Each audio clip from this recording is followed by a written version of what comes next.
your story empower your life? Join me as I speak to many people around the globe and understand how the empowerment of their story led to the transformation of their life. My name is Rochelle Harlington, and this is the Transformational Soul Talks.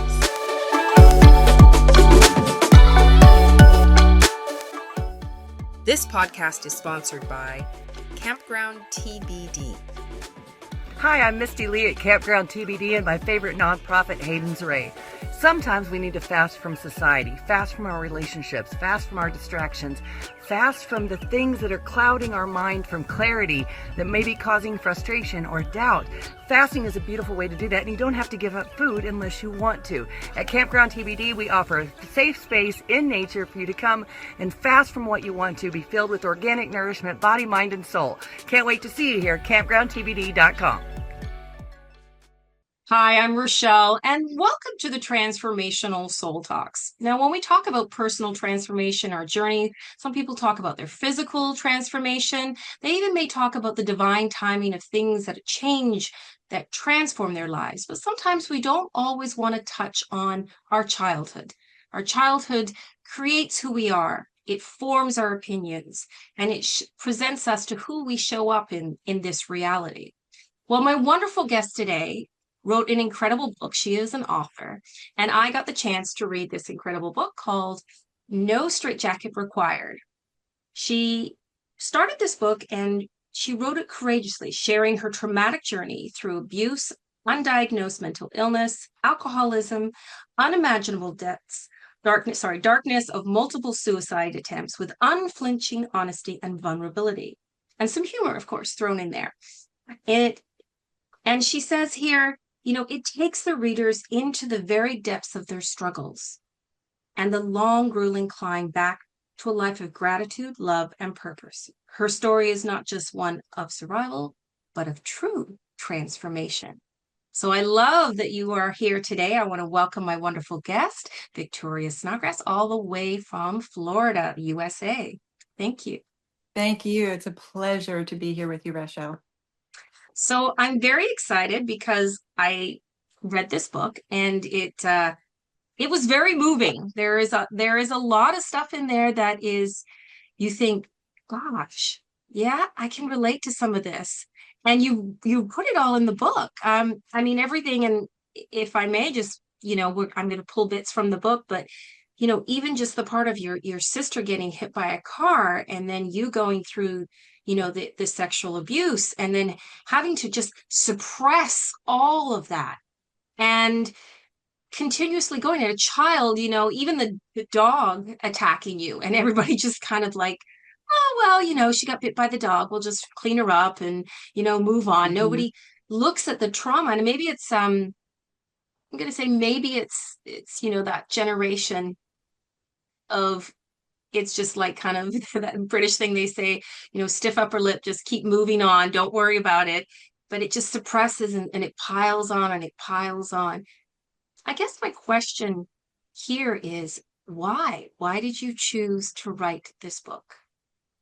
Yes, thank you. Yeah, that was probably the most asked question I received. I think some people asked it because it made them uncomfortable. And I think how I present in life now, I think so many people were surprised at how dark the book was. And the reason I wrote it was to essentially free my soul.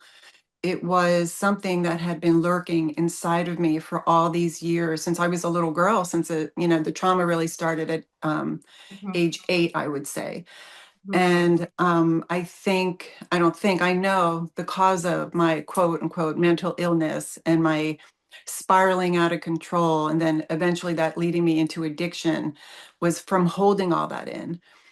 And even though I was doing therapy and I was, in and out of institutions and doing what they considered the work. We do look for help. And the one thing in the epilogue that I found incredibly powerful, and if I may, I'm going to just read a portion of it. Absolutely. And there are people, I'm sure today, who will listen to this podcast, who will either watch it or listen to it and will say, wow, I really resonate with this. So it said, reflecting on the years gone by, I am saddened by the dishonor and disrespect I I held for all my traumas and negative experiences. My lack of compassion and the love for myself only intensified the disgust and the hate festering inside me my whole life. I denied myself the acknowledgement of deep pain and suffering I endured. I was incessantly seeking reasons to convince those trying to help me that I wasn't worth their time or anything at all. Like that is such a powerful Thank statement. you. Thank you. Yeah, that's even hard for me to listen to still. I mean, I've healed a lot of my wounds, which is why I was able to write it and also listen, but it brings up, of that person that used to be, because I have respectfully let her go. And being in the mental or the whatever they would call it at that time, I'm not sure, but They had every rehabilitation. name, yeah, mental institutions, psychiatric wards, yeah. Some of them were like retreat centers. I'm like, this is not a Yes, retreat center. You can't fool me. yes. And My just bed is screwed to the floor. This is not a retreat center. yeah, and even, your first marriage, that person wanting to shape you. I think you say in the book, it was like he said, I love you. And you were like, I don't even those words. And you were like looking at the ground and thinking, now he's going to shape me into what he really wants, but that's not who I'm really going to be. Yeah, yeah, relationship skills, especially, Hmm. with our families. But not saying that, learning relationship skills is going to guarantee that you're going to have this really close-knit, happy family. That's not what that means. Yeah. All to me, all that means is that you get to choose if you want that person in your life. And I don't abide by the saying of, oh, but it's your mother, oh, but it's your father, oh, no, no, no. Toxic people are toxic people. I honor my parents for bringing me into the earth. I don't owe them anything. Who is this powerful, smart, compassionate, loving person? I would like to get to know her more. And then my old self just kind of faded away, and I honor that. But like you said, I'll never forget. I want to share this story for as long as I can, as long as it keeps empowering other people and giving other people hope. Hmm. I'm in for it. I'm in for it.